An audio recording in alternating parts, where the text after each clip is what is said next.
Bom dia, boa noite, boa tarde, qualquer hora que vocês assistirem, né? Então, hoje é mais uma videoaula agora do capítulo 4, tá? A gente vai ver aqui agora, né, questões éticas e sociais nos sistemas de informação, né?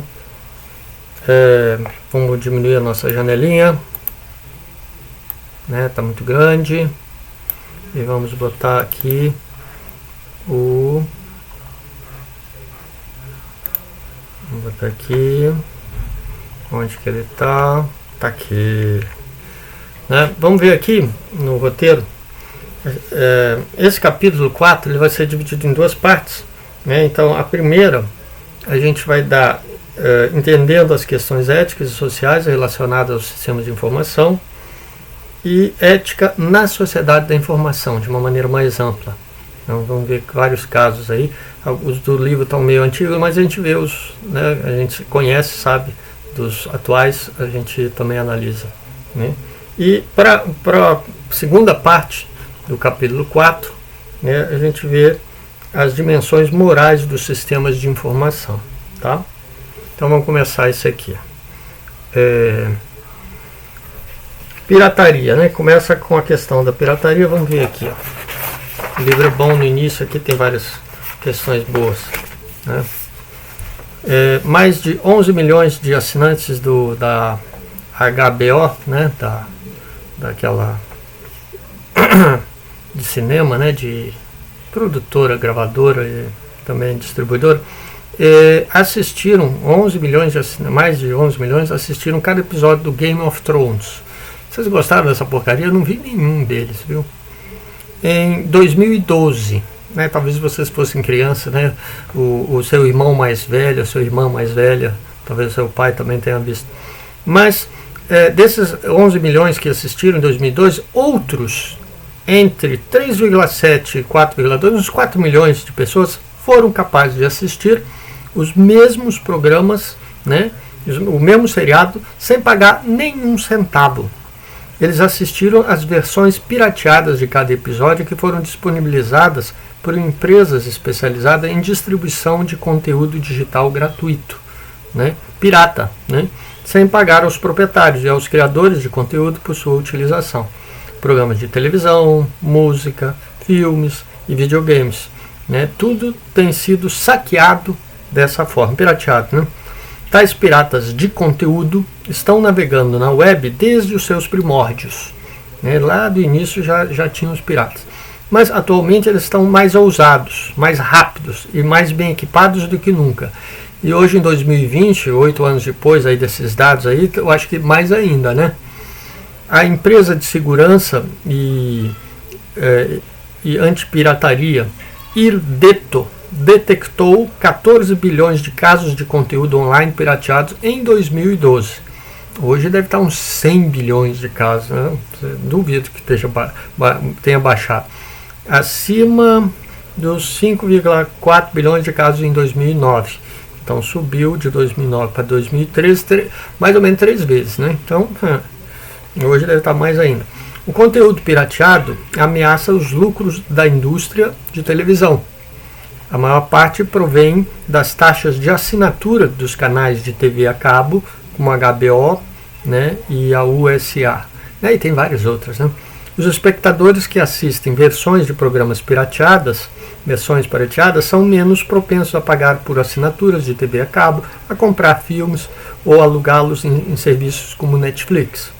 De acordo com uma estimativa, o conteúdo pirata causa um prejuízo de 58 bilhões de dólares por ano na economia norte-americana, incluindo o roubo de conteúdo, a perda de empregos relacionados ao entretenimento e a perda de arrecadação de impostos federais e estaduais, né? A explosão dos programas de TV e filmes pirateados tem sido possível graças ao quê? À alta velocidade da internet, né? Vídeos mais longos podem ser baixados em minutos a partir das redes peer-to-peer, né? Ponto a ponto, e de cyberlockers online. E os torrents, né? Quem é que não baixou algum filme aí de um torrent, né? Uma grande quantidade de conteúdo ilegal, incluindo esportes ao vivo, também está disponível por streaming instantâneo. As empresas de mídia também acreditam que as redes de anúncio online ajudam a financiar a pirataria. Esses sites aí de compartilhamento de conteúdo de outros, pirateados, eles se valem de quê? De publicidade, tá cheio daquelas publicidades quando você entra nesse site e que pagam esses tais de sites que distribuem o conteúdo pirateado, onde que eu estava? Em 2012, um estudo parcialmente encomendado pela Google descobriu que 86% dos sites de compartilhamentos peer-to-peer, os torrents, dependem do que? Da publicidade para sua renda, para eles se sustentarem. Um dos maiores sites de conteúdo pirata é o Pirate Bay, naquele tempo, agora são outros, com sede na Suécia. Na Suécia, que oferece livre acesso a milhões de músicas e milhares de filmes, todos protegidos por direitos autorais. O Pirate Bay usa a tecnologia de compartilhamento de arquivos BitTorrents. E eu acho que essas tecnologias todas estão bem mais avançadas hoje, já passou quase 10 anos, que fragmenta grandes quantidades de arquivos de computador em pedaços pequenos para que possam ser difundidos pela web, usando cada das pessoas que estão baixando como peer-to-peer. Todo mundo participa dessa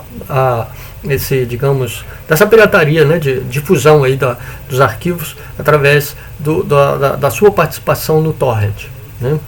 Bom, vamos ver onde é que estava. Pirate Bay. Em junho de 2012, a Pirate Bay tinha 6 milhões de usuários registrados e foi o 74º site mais visitado do mundo. Tem havido muitos esforços legais para encerrá-lo, mas o Pirate Bay encontra maneiras de continuar ativo. Eu acho que o Pirate Bay não tem mais. Bom, vocês darem uma olhada aí, mas tem outros, O que pode ser feito para impedir a pirataria? A Google ajustou seu algoritmo de busca para obscurecer os sites com conteúdo pirateado dos resultados de pesquisa. Então, quando você vai catar um torrent aí, busca os últimos resultados, porque os primeiros você já sabe que o Google vai esconder. A NBCU Universal usa inúmeros rastreadores automatizados para vasculhar a web em busca de vídeos não autorizados.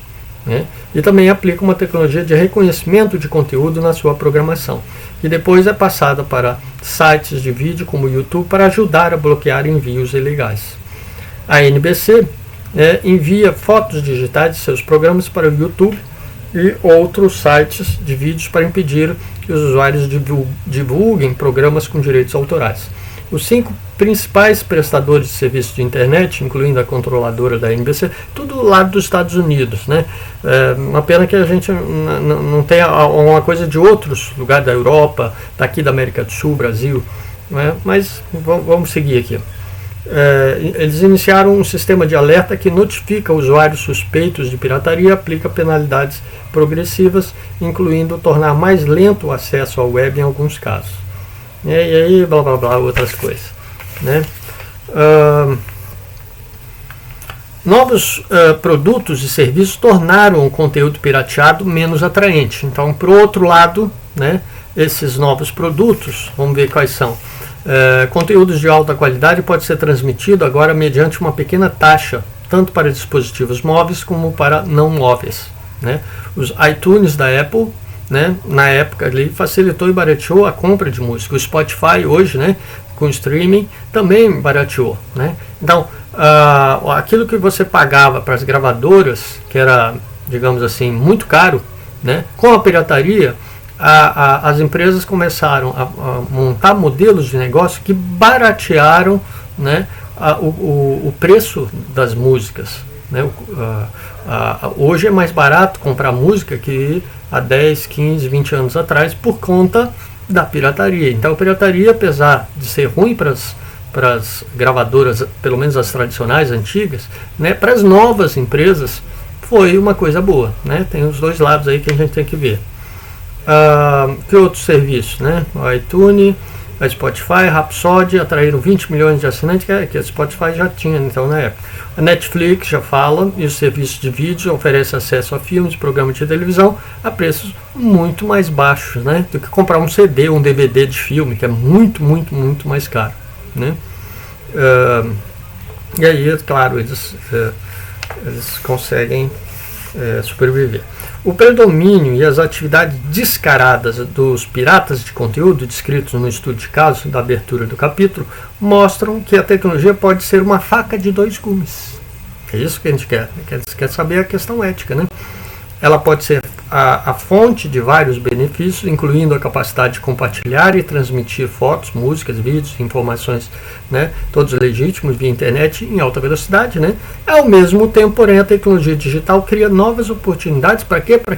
Para infringir a lei ou tirar proveito dos outros, né? Incluindo detentores de valiosa propriedade intelectual, como música, vídeo, programa de televisão, que são protegidos pela lei de direitos autorais, né?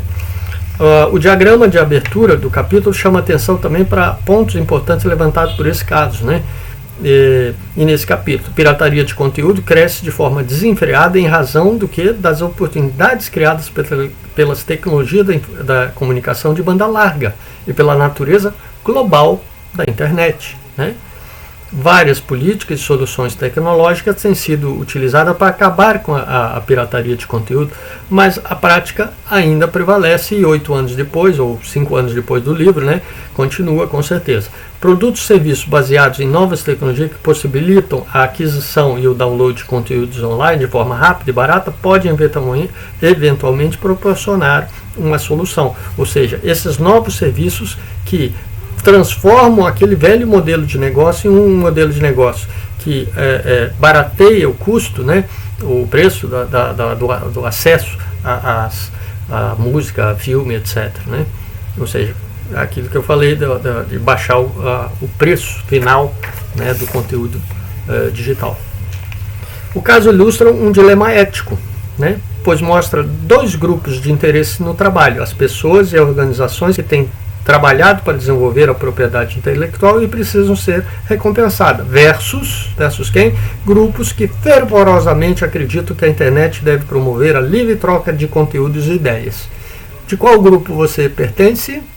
O primeiro, o segundo, né? A questão é bem complicada, não é simples não.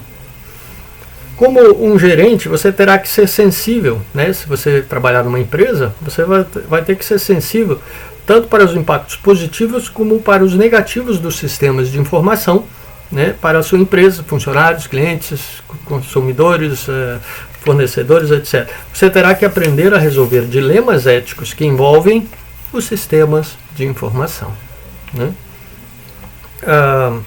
Aqui estão algumas perguntas para pensar. Será que a pirataria de conteúdo cria um dilema ético? Dilema, o que é um dilema? Né? Ou isso ou aquilo. Se nesse caso, quem é que você vai ajudar ou prejudicar? No outro caso, quem é que você vai prejudicar ou ajudar? Então é um dilema. Se eu faço isso, eu tenho tal coisa. Se eu faço a outra coisa, eu tenho uma nova situação. Então esse é um dilema. Eu faço de um jeito ou faço do outro, né? E isso aí que compõe, né, que você tem que resolver. E a empresa, se você trabalhar numa empresa que vai usar sistemas de informação, você vai ter que lidar com esses dilemas que vão certamente surgir, né? O que aconteceria se nenhuma lei de direitos autorais fosse mantida? E ninguém tivesse que pagar para assistir os vídeos e programas de TV online? O que aconteceria, né? Bom, entendendo as questões éticas, né?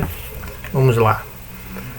Vamos passar aqui pelos vídeos. Aqui é o que eu falei, né? Mais ou menos, né? O prejuízo, né? A questão envolvida, a explosão. Isso é o resumo do que eu falei, né? Que está aqui no livro, vocês leram ou não, né? Não sei. Beleza. Tá, papapá. Ó, lá, menos atraente. Isso não significa, né, que pirataria tenha sumido, né? Eu acho que se fizesse os novos dados, eu acho que aumentou, na verdade. Bom, as questões éticas, né? É isso.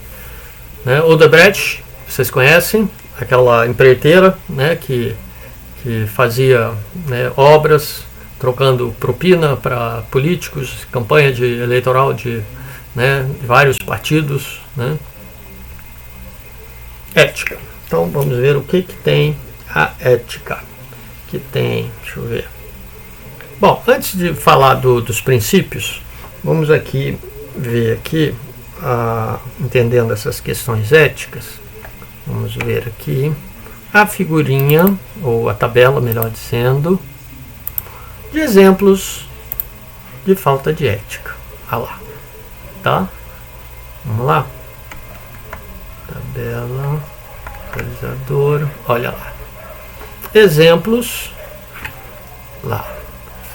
Até aqui, no nosso livro aqui, né, na coisa, ó, como tá ruim aqui de ler, né? Dá para ler, né? Mas aqui tá bem mais claro, né?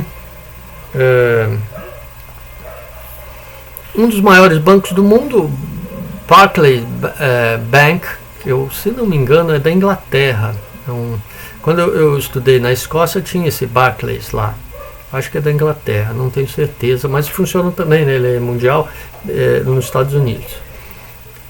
O que eles fizeram? Admitiu a manipulação de suas submissões, né, ao teste LIBOR de comparação de taxas de juros, a fim de beneficiar as posições de suas ações, né, e a percepção da mídia sobre a saúde financeira do banco, multado em 160 milhões. Né? Manipulação da situação delas, dos dados dela, né? Tudo é possível com os sistemas de informação, é possível esconder os dados, né? E no caso de bancos, né, a saúde financeira é um dado importante que as pessoas usam, né, os acionistas usam para investir ou não na empresa ou no banco, né?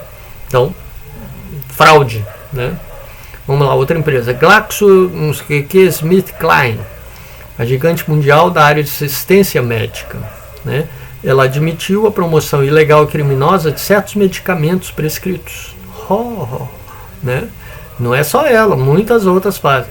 A sua incapacidade de comunicar determinados dados de segurança e a sua responsabilidade civil, né, por supostas práticas de relatório com preços falsos, né? Multado em 3 bilhões. Essa eu acho que é americana mesmo, né?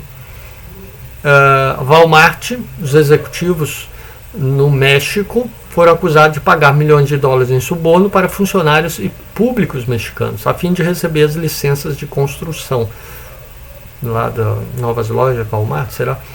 O caso está sob investigação do Departamento de Justiça em 2012, né? Então, hoje, sei lá o que deu, né? Seria interessante ver o resultado dessa investigação. Então, são vários casos aí que vocês vão ver, né?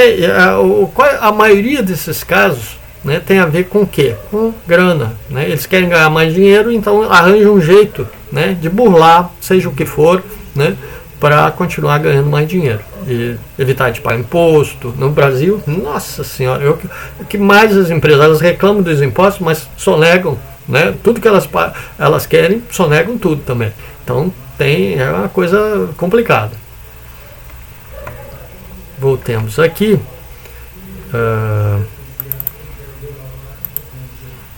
Questões éticas aqui. Isso. Lá que a gente estava, né? Continuemos aqui. Isso. Questões éticas, né? Ética, né? Bom, essa definição, vamos lá, refere-se ao conjunto de princípios que estabelece o que é certo ou errado e que os indivíduos, na qualidade de agentes livres, utilizam para fazer escolhas que orientam o seu comportamento, né? É um pouquinho mais complicado que isso, tá? A ética, primeiro, não existe um consenso assim unânime o que é ética, tá? Mas a ética do que eu já estudei, já vi, né? A ética é o estudo do comportamento, do que é certo, do que é errado, não é os conjuntos de princípios. O conjunto dos princípios é o resultado desse estudo, né? Você estuda qual é o conjunto e aí as pessoas, né, que têm interesses dentro da sociedade, elas vão definir esses princípios, né? Se for empresa, elas vão definir os princípios empresariais de ética. Se for na área médica, então os princípios, o conjunto de princípios da área médica, do que é correto ou errado, a ética médica, né? Então, a ética é o estudo desse comportamento que pode, então, gerar esses princípios ou não, né? Pode continuar polêmico, né? Não é uma coisa assim, sempre do mesmo jeito. As épocas vão passando, né? O que era antigamente ético, hoje não é ético mais, né? Então, antigamente, pega o século XIX, 150 anos atrás, tá? Um pouquinho mais, 180 anos atrás. Criança trabalhar desde os 8, 9 anos era ético.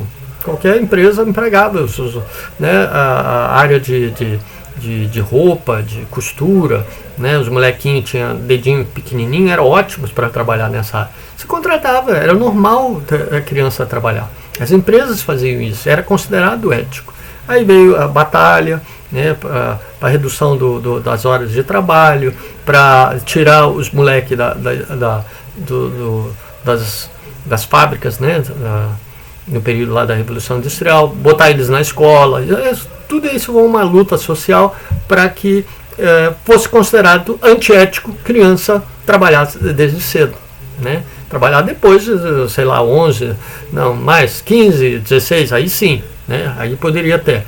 Mas, então, a ética não é uma coisa que sempre é igual para todos os períodos. Ela está em transformação também, tá? Bom, os sistemas de informação suscitam novas questões éticas para os indivíduos e sociedades porque criam oportunidades de mudanças sociais intensas. Mas a gente pode pegar lá o exemplo lá da Revolução Industrial, aquelas máquinas, aquelas novas fábricas, era uma inovação tecnológica, né? Eles criam novas oportunidades, né? O sistema de informação suscita novas questões éticas, né? Porque criam oportunidade de mudanças sociais intensas, né? Profundas às vezes, e ameaçam os padrões existentes de distribuição de poder, dinheiro, direitos, obrigação que estavam valendo antes, né?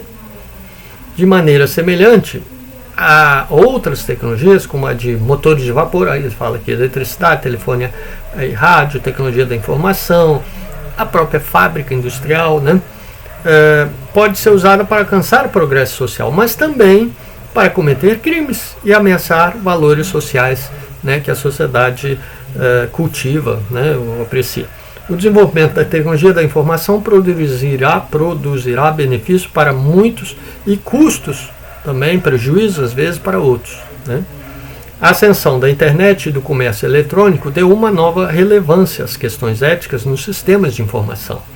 As tecnologias de empresa digital de internet tornam mais fácil do que nunca reunir, integrar, distribuir informações, desencadeando novas preocupações quanto ao uso apropriado das informações sobre o cliente, a proteção da privacidade pessoal, a gente vai ver isso nesse capítulo, e a proteção da propriedade intelectual, né? Outras questões éticas prementes suscitadas pelo sistema de informação incluem o estabelecimento de responsabilidades pelas consequências do sistema de informação, né? Essa responsabilidade é importante, né? A definição de padrões para salvaguardar, para garantir a qualidade dos sistemas que protegem a segurança das pessoas, né, a privacidade, por exemplo, e da sociedade. E a preservação de valores e instituições considerados essenciais para a qualidade de vida de uma sociedade da informação, né? Ao utilizar sistemas de informação, é essencial perguntar-se o quê? Qual é a atitude ética e socialmente responsável a ser tomada, né? E às vezes a gente vai enfrentar um dilema ético, né? Em muitos casos isso ocorre. Vamos lá. Nova tecnologia, olha lá a bomba. Com o sistema de informação também não é diferente, né? Bombom, hein? Lá, isso aqui é uma coisa legal ali. As questões éticas, sociais e políticas estão intimamente ligadas, né? O dilema ético que você pode vir a enfrentar como administrador de um sistema de informação é reproduzido no debate social e político.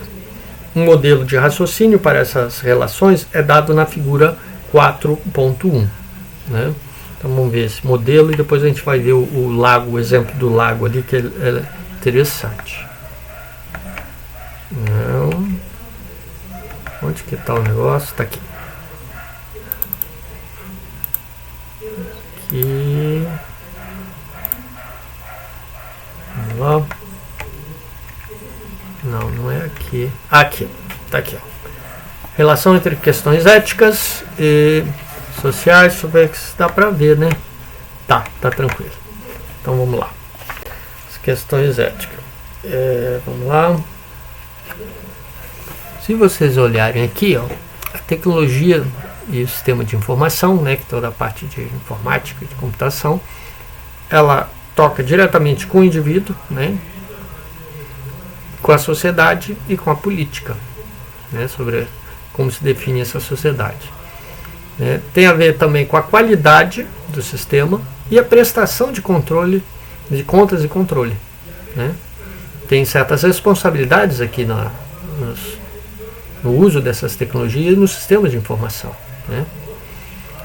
Aí também tem a ver com as questões éticas, sociais e políticas, com os direitos sobre a informação e os direitos também de propriedade ligados a essa informação. Então, tudo isso aqui, ó, tem a ver, então, com a qualidade de vida que possibilita ou que propicia, né, no uso das tecnologias de informação, tá? Aqui, ó, tem aqui, vamos ver essas questões, as 5 dimensões morais, né? Então aqui, ó, beleza? Eu não sei se isso ajuda muito, mas pelo menos mostra o que está envolvido, né? Vamos lá. Aqui voltemos aqui para o lago, né? Daquela comparação que ele vai fazer. Tá aqui, ó. Beleza. Tá? Então há uma comparação aqui que é interessante, né? Imagine a sociedade como um lago de águas relativamente calmas em um dia de verão. Isso é coisa lá do norte, né? Aqui um dia de verão seria todo mundo na praia, né?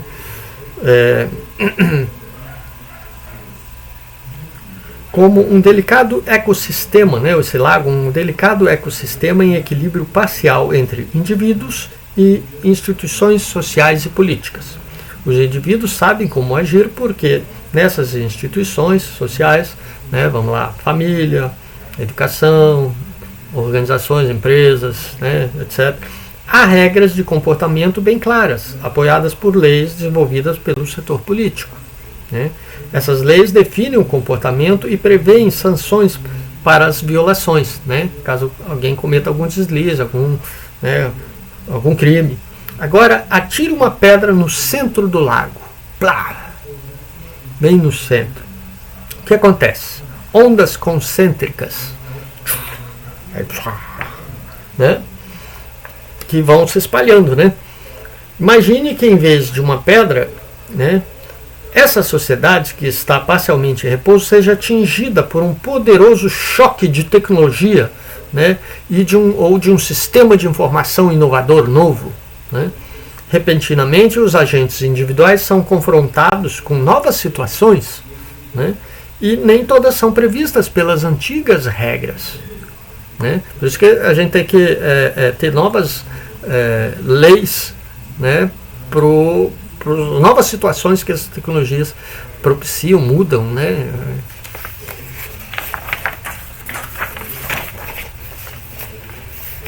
As instituições sociais não conseguem reagir de um dia para o outro a essas ondas concêntricas, né, do centro aqui, né?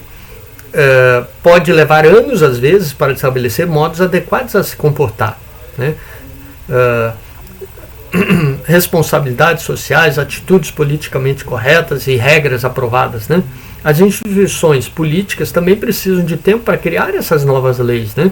Muitas vezes só agem mediante a evidência de danos reais. Causou prejuízo, deu alguma coisa, um catiripapo muito grande, aí é que reage e cria uma nova lei para aquela situação nova, aquela nova tecnologia que disrupte, né, que faz mudanças aí muito fortes, impacta muito forte.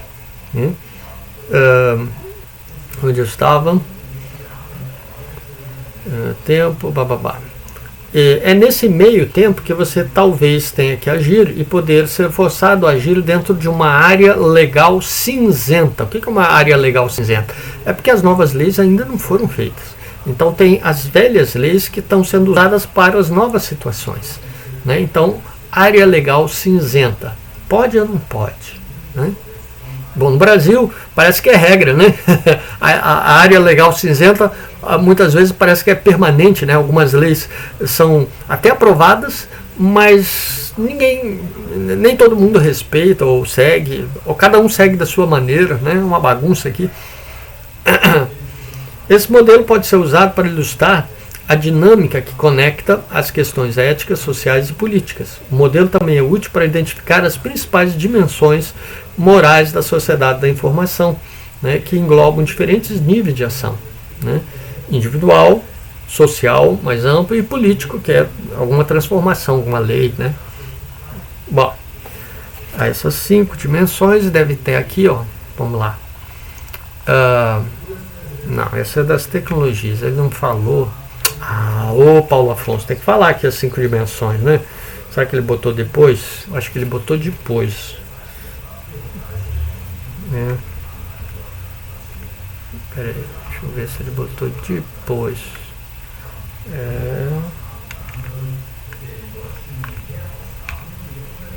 Análise. Não. Ó. Achei que ele tinha posto. Não botou. Puto. Bom, vamos seguir aqui. Essas 5 dimensões, vamos ver se ele coloca, senão depois eu falo delas. Né? As principais tendências tecnológicas que suscitam questões éticas. O que o livro quer dizer com isso? É o seguinte, as tendências tecnológicas de transformações, né, de inovações, que propiciam, que provocam essas, digamos, tensões éticas. Aqueles dilemas que a gente falou são provocados por essas tendências. Então vamos ver algumas delas aqui. Vamos ver todas, né? Então, primeira delas, a duplicação da capacidade de computação a cada 18 meses, né? Pelo mesmo custo. É mais ou menos, né? Essa lei, agora mais uns 3, 4 anos atrás, ela não tem sido mais, não é lei, né? Lei é um nome errado. Essa, digamos, tendência da lei de Moore, seria mais correto, né? De duplicar a capacidade de computação a cada 18 meses. Que capacidade de computação? Tá? É da capacidade de processamento, por exemplo, ou da memória. Então, para a memória tem uma, lei de Moore, e para a capacidade de processamento tem outra. Né? Agora, com a miniaturização, chegou no nível lá molecular, né, dos átomos, não tem dado, né, não tem sido mais possível fazer essa duplicação de capacidade. O que o pessoal da área tecnológica tem feito? Tem colocado mais núcleos, ou mais kernels. Em vez de botar um só, bota 2, dual core, né?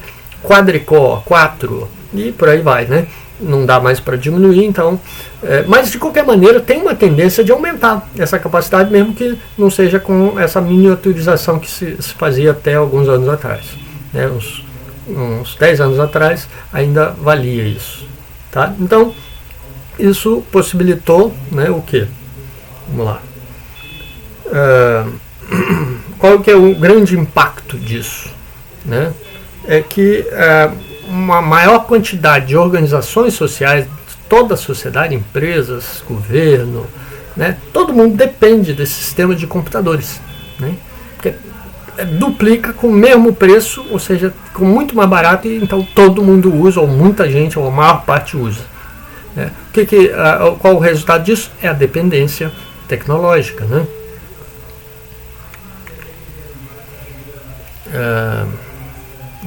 Padrões são universalmente aceitos, mas isso aqui, o que isso tem a ver?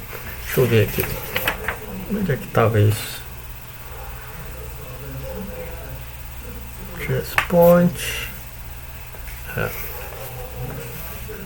Avanços.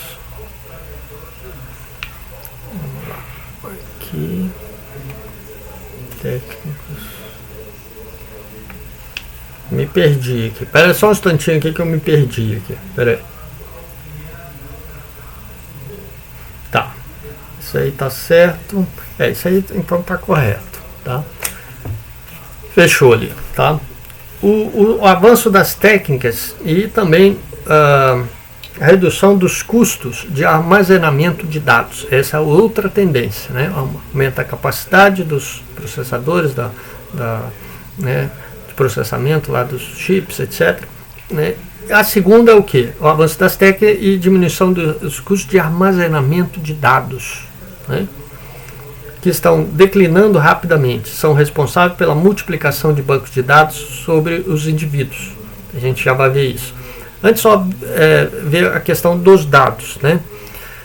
A figurinha aqui, que vocês estão vendo aqui, ó, dentro de um avião, 1956. Ah, nossa, muito tempo atrás, né? 44 mais 20, 64 anos atrás. Putz grilo. Tá, sabe o que é isso? Um HD. Um HD da IBM, que foi das primeiras. A IBM que criou o primeiro HD. Não existia ainda HD, né, o disco rígido magnético, né? E ela criou, foi a criadora. Ah, tá aqui, ó. HD criado pela IBM, tá? Pesava só 1 tonelada, guardava os incríveis 5 megabytes. Oh, nossa! E um precinho módico de $50 mil, 1956, descontado a inflação, é muito mais do que isso aí. Pode ficar tranquilo, tá? E hoje? Hoje tem o raio do pendrive, ó, 128 GB, tá? Uns 100 paus, pô, 100 reaisinhos, $20, né? Sei lá, por aí, mais ou menos, né? Ou seja, o poder de armazenamento estupidamente aumentou, né? E o preço caiu estupidamente também, né? Bom, isso para nós aqui, memóriazinha. Agora imagina para grande computação, né? A base de dados nesse software house, como é que chama essas casas de software, de data warehouse, né? São centros com milhares de computadores, com uma capacidade de armazenamento, deve ter HD, sei lá, tudo aí de armazenamento, que, né, muito mais barato que naquela época, né, de 60 anos atrás. Qual que é o resultado disso? Isso aqui é importante, né? Multiplicação de bases de dados sobre os indivíduos, né? Você, né, o funcionário de uma empresa, os clientes dela, né? Todos esses dados agora podem ser guardados. E a multiplicação, porque qualquer um pode guardar isso. Isso gera, claro, situações novas, né? Principalmente em relação ao que? Privacidade. A gente já vai ver isso aí, tá? Terceiro, né? Temos aqui aumenta a capacidade de computação, os dados, né? Também aumenta a capacidade de reduzir o custo do armazenamento de dados. A análise de dados está progredindo. O que é análise de dados? Técnicas de análise, algoritmos que analisam os dados. Analisam o quê? Tá? Esses bancos de dados enormes aí nos data warehouse, né? Esses algoritmos automatizados, eles podem analisar esses dados, né? E é claro, isso pode agravar questões éticas, pois possibilitam organizações e agências governamentais, organizações aqui, empresas, né, a descobrir informações pessoais altamente detalhadas sobre você, eu, nós, todo mundo aqui, né? Bom, esse aí era o 1, 2, 3. Quinto, avanço das redes. Ué, aqui tem 4. Ah, tá.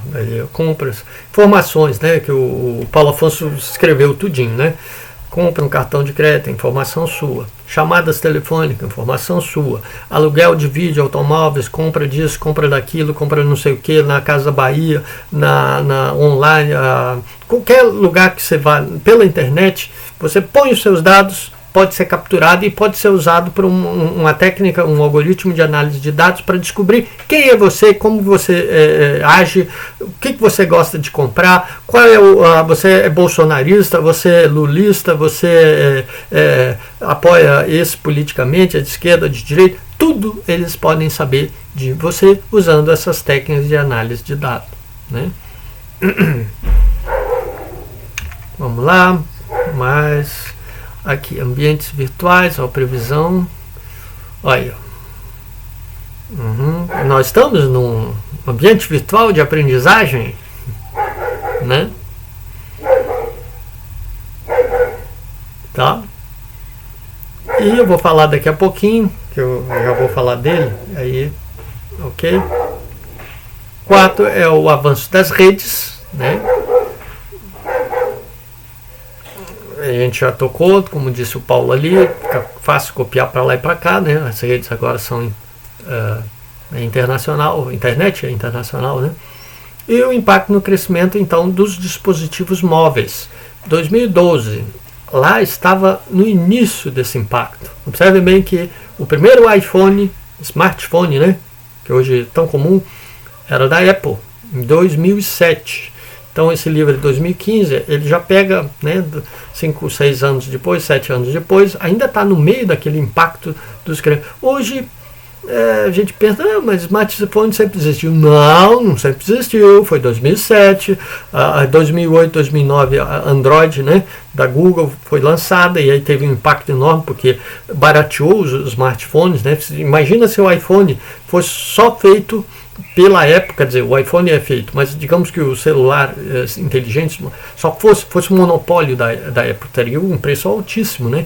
E a Google teve a capacidade de rapidamente reagir, criar o Android e possibilitou inúmeras outras empresas, fabricantes de smartphone entrar nesse mercado, né? Bom, então esse impacto aí também teve, né, bastante aí no próprio trabalho. As pessoas agora trabalham, estudam. Você aí de repente está me vendo aí num smartphone, né? Não no computador, né? É possível. Bom,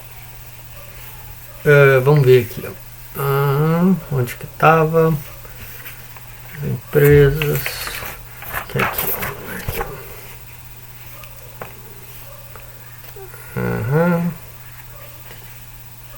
tá aqui, ó.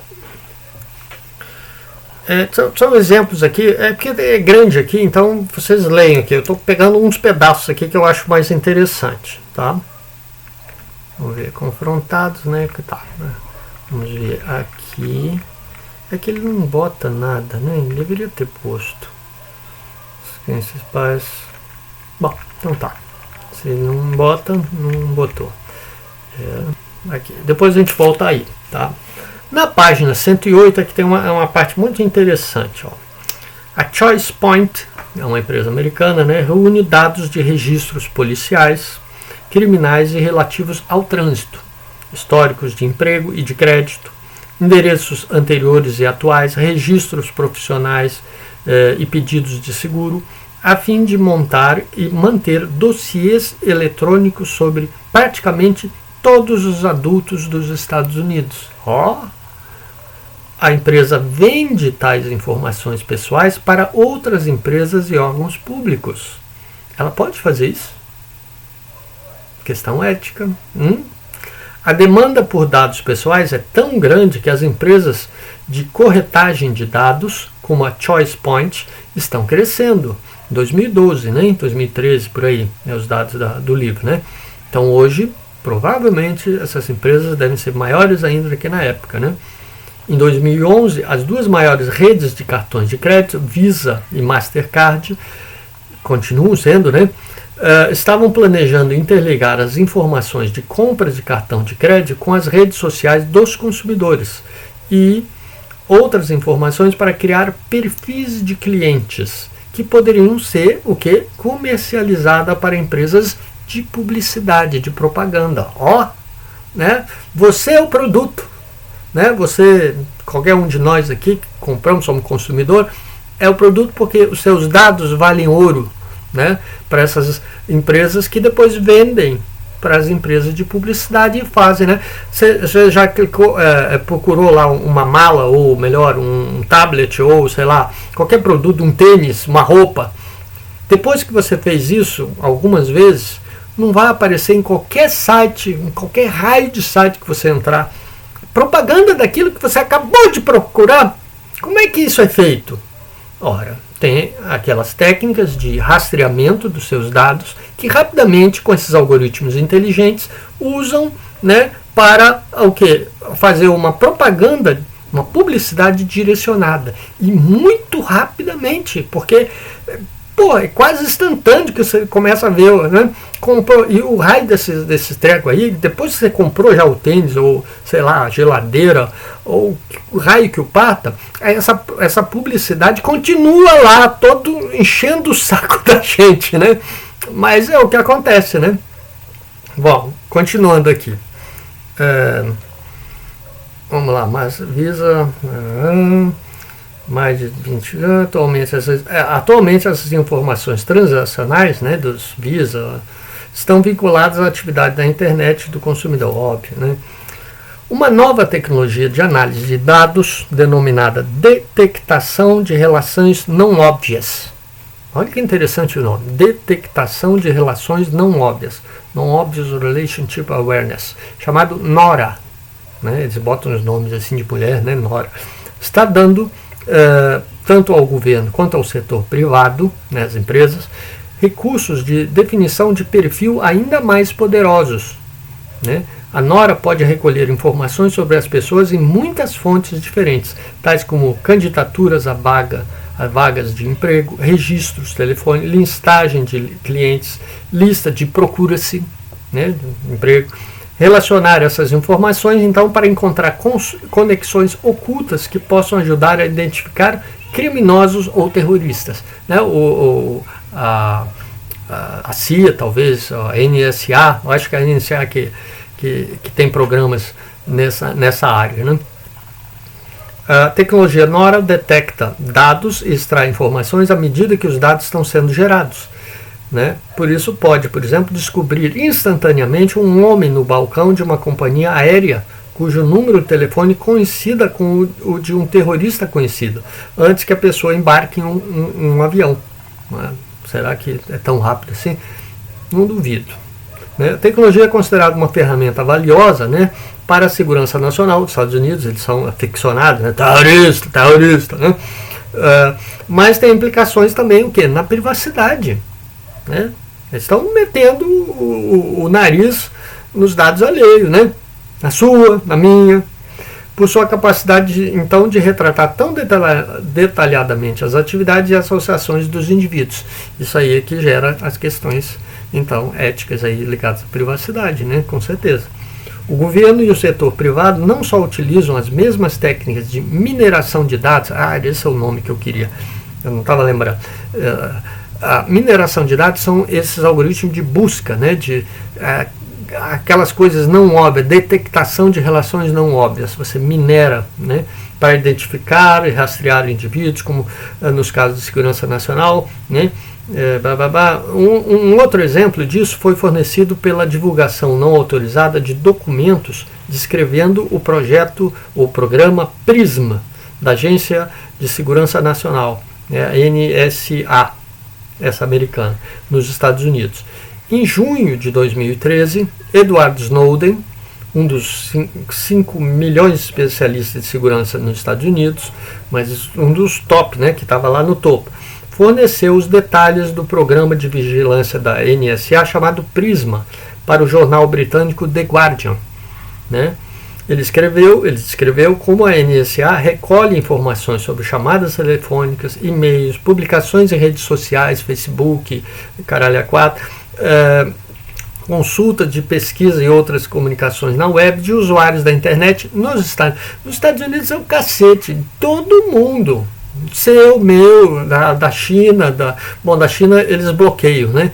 Mas onde não bloqueia, eles pegam os dados de todo mundo. Ora, nossa, a gente é ingênuo né? Os dados são fornecidos ao governo pelas gigantes do Vale do Silício. Quem são as gigantes do Vale do Silício? Na coleta de dados. Google, Facebook, Twitter, né, Microsoft, Yahoo e outras grandes aí da internet. Né, que você fornece os dados gratuitamente para eles, colocando todos os seus dados à vontade para eles verem. Né? O objetivo daquele programa PRISM, né, que o Edward Snowden, né, participou lá, é identificar os terroristas e seus planos antes que esses possam ser executados. O Prisma não coleta o conteúdo da comunicação de internet, mas apenas os metadados. E isso aí é a coisa mais complicada para explicar. Né? Tem um filme que eu recomendo vocês verem, até porque tem a ver com as questões éticas que a gente vai discutir. Né? Tem o Análise 2, vai ser exatamente sobre a questão ética aí da privacidade. Né?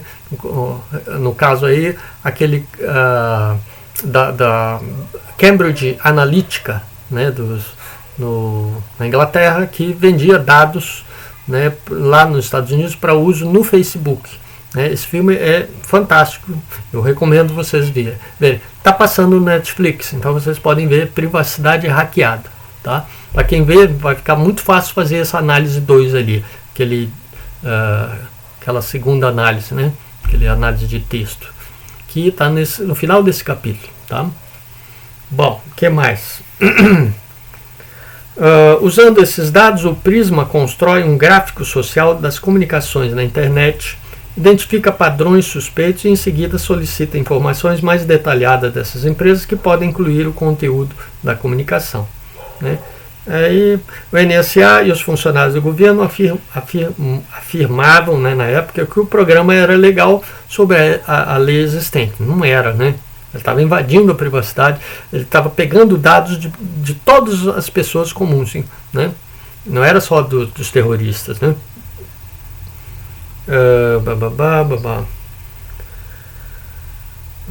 Embora o alvo lá desse programa Prisma, né, seja a comunicação com e entre estrangeiros, é evidente que toda a população dos Estados Unidos, tanto os cidadãos como não cidadãos, estão contemplados nesse esforço de coleta de dados. Né? Contemplados é o cacete, eles estão sendo invadidos. Né?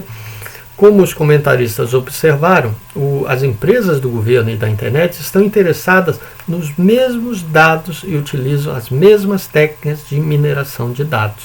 Né? Só que no caso do Facebook, Google, é para ganhar dinheiro, para vender para publicidade.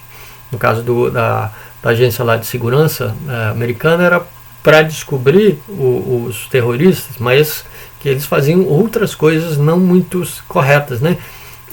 Não sei se vocês lembram, em 2016, 2015, por aí,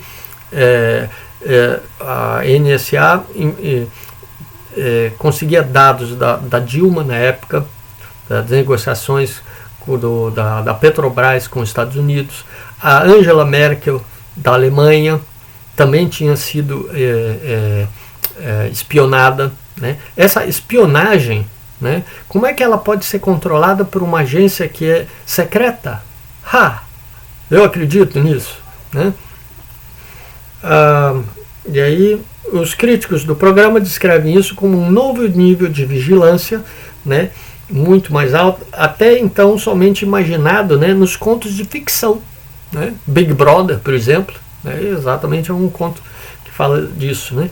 E sem precedentes, tanto nos Estados Unidos como em todo o mundo. Né? É isso, então. Vamos lá. Questões éticas. Quais são os passos agora? Né? Da responsabilidade, ética, os dilemas. Né? Vamos lá.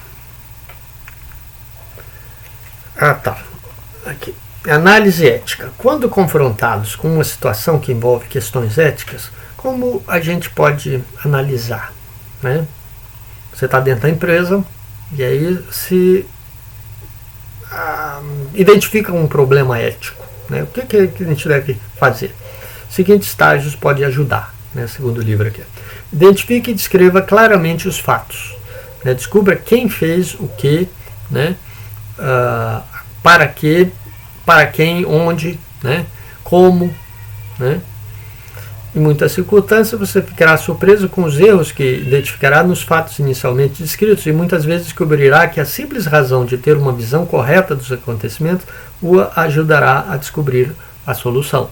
Você lembra o problema? Agora é um problema ético, não é só o problema lá da produção, ou com funcionário, etc. Isso também permite levar as partes oponentes envolvidas, né, no dilema ético a entrar num acordo, né, sobre os fatos e resolver de algum jeito, né? Os exemplos aqui, tem um aqui, foi muito marcante na época, né? Do avião, né? O piloto estava deprimido, aí ele não foi colocado para recuperação, né? Não foi afastado, e ele se trancou na cabine do piloto e jogou o avião contra os Alpes. Ele só fez isso, né? Por que a questão ética? É porque o programa daquela companhia não previa, né, que esses dados médicos tinham que ser passados para a empresa e a empresa tomar uma atitude, né? O caso é mais complicado, eu estou resumindo aqui, tá? O segundo, identifique, né, esse é o primeiro, os valores envolvidos, defina os conflitos ou dilemas e identifique os valores de ordem mais elevada envolvidos, né? O que quer dizer isso, né? É que as questões éticas sempre envolvem valores, né? Por exemplo, a empresa quer ganhar dinheiro, então isso é um valor econômico, valor, né? O respeito ao consumidor é um outro valor. Então, se eu respeitar o consumidor, eu vou ter uma perda de dinheiro. Mas se eu não respeitar, eu vou ganhar dinheiro. Um dilema ético, tá? Empresas frequentemente entram nesses dilemas éticos, né? Questões éticas, sociais e políticas sempre dizem respeito a valores, né? Como a gente acabou de falar, todas as partes em disputa declaram estar defendendo valores. Liberdade, né? Privacidade, proteção da propriedade, né? Livre iniciativa, etc. Em geral, uma questão ética envolve um dilema, dois cursos de ação opostos, que apoiam valores também importantes, né? Por exemplo, o estudo de caso da abertura desse capítulo ilustra dois valores conflitantes: a necessidade de melhorar o acesso ao conteúdo digital e a necessidade de respeitar os direitos de propriedade do proprietário do conteúdo, né? Era um dilema também. Bom, e aí o que a gente faz? Identificar, né, os interessados. Que observa bem, o valor é defendido por quem? Pelos interessados, por grupos de pessoas interessadas, né? A empresa que quer ganhar dinheiro, então é o grupo dos proprietários da empresa, né? Os consumidores, por outro lado, que consomem lá o produto da empresa, é o outro grupo dos consumidores, né? Então, sempre tem valor, tem os interessados naquele valor, né? Descubra então o que? A identidade desses grupos e o que eles querem. E isso será muito útil mais tarde para elaborar então uma solução, né, que possa, né, resolver o dilema ético. Identifique as alternativas razoáveis a adotar, né? Vamos lá, próximo, né?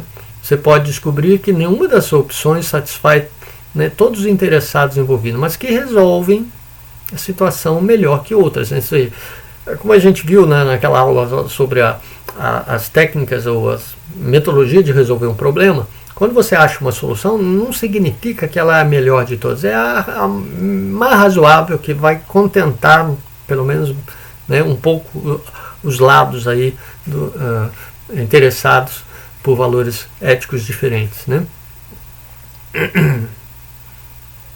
Para o ladrão, roubar é útil, né? O outro exemplo aqui do Paulo, né, do Paulo Afonso dos slides, para o escravocrata, ter escravos é algo economicamente interessante, mas o respeito à liberdade e à dignidade humana prevalece hoje. Lá na Grécia Antiga, Roma Antiga, não. Lá era perfeitamente legal, era justo, Ora, eu tenho o meu, né, eu tenho o meu escravo. Por que alguém quereria tomar o meu escravo, né? Era legal isso era moral ter escravos, né? Assim como também era moral na época que alguns escravos, por algum caminho lá que tinha, né, principalmente em Roma existia isso, ele podia deixar de ser escravo, né? Tinha um jeito lá, né? Bom, é isso, né? Vamos seguir aqui.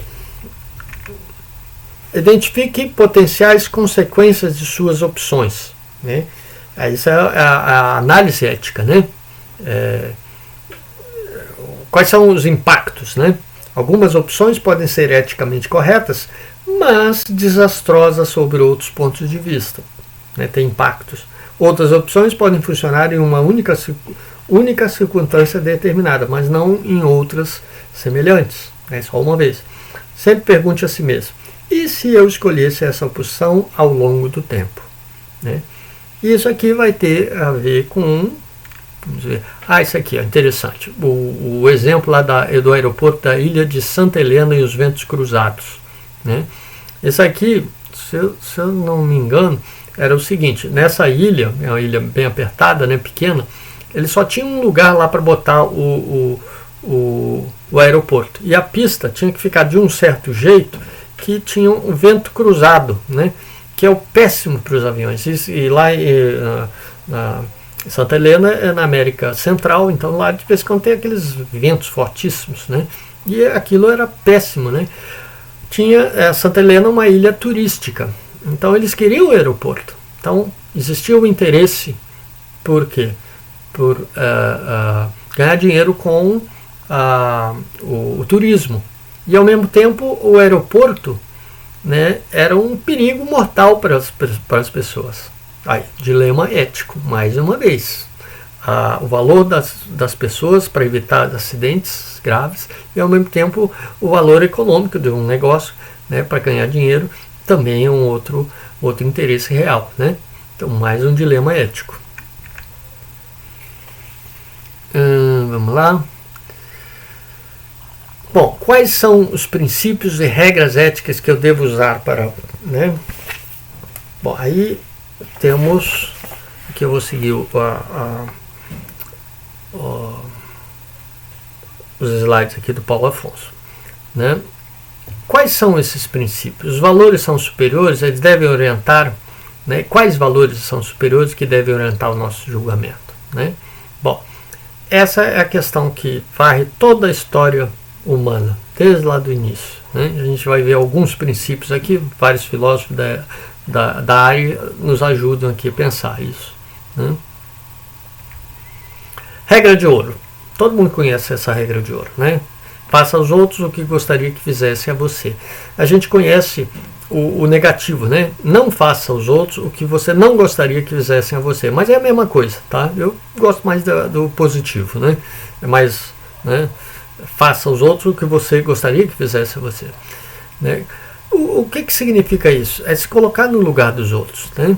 E com isso você ter a dimensão do que é o prejuízo se aquela coisa ruim, né, acontecer. E aí você tem a dimensão ética da coisa. Uma outra forma é o tal de imperativo categórico do Kant, né, do filósofo alemão Kant. Se uma ação não é correta para todos, então não é correta para ninguém. Então você deve fazer aquilo pessoalmente que seja correto para todo mundo, né? Em outras palavras, se todos fizessem isso, a organização, a sociedade poderia sobreviver, né? E aí, é claro, né, você vai fazer aquilo se de fato, né, aquilo ajuda a sociedade, né? Então, um exemplo aqui que o Paulo Afonso coloca, eu acho bom, né? Socorrer alguém ferido em uma avenida é algo eticamente correto, né? Você acha que sim, acha que não? Quais casos que sim, quais casos que não? Para pensar, né? Regra da mudança de Descartes, né? Do francês René Descartes. Se uma ação não pode ser realizada repetidamente, então não deve ser realizada nunca, né? É uma outra regra, né? Uma ação que pode originar uma pequena mudança agora aceitável, mas se for repetida trará mudanças inaceitáveis a longo prazo, né? Seria ruim. Lembrar o exemplo do aeroporto, né? Que a longo prazo vai ter um monte de mortes, né? Evitavelmente. Quer ver um outro exemplo? A questão ambiental, né? Uma pequena ação, né? Jogar um pouquinho de lixo na natureza, né? Não tem problema, né? A gente, olha, só mais um pouquinho, só mais um pouquinho, só poluir mais um pouquinho, né? Também entra exatamente por esse lado. Princípio da aversão ao risco, né? Realiza a ação que cause o menor dano possível ou que tenha o menor custo possível, né? A ideia é evitar, então, as ações que, se fracassarem, implicam alto custo. É um princípio que muita gente não usa, muita empresa não usa, né? Prefere o custo menor a curto prazo que, né, enfrentar a questão do longo prazo, né? É um bom exemplo, né? Usina nuclear em área urbana, isso é um risco altíssimo, né? Não vale a pena seguir. Bom, na próxima aula a gente vai continuar a discutir as principais questões éticas suscitadas pelo sistema de informação. A gente vai ver especificamente aqui no na seção 4.3, né? As dimensões morais dos sistemas de informação. Agora vamos ver os sistemas de informações, né? Como é que eles se ligam mais diretamente a essas questões éticas, que a gente levantou elas, né, de uma forma bem geral, tá? A gente vai ver aqui os direitos sobre a informação, privacidade, né, liberdade, né, de compartilhamento, etc. Tudo a ver com as questões éticas que, mais do que nunca, são prementes hoje, né? São importantes hoje. Beleza? Então, para me despedir de vocês, né? Deixa eu ver aqui. Isso.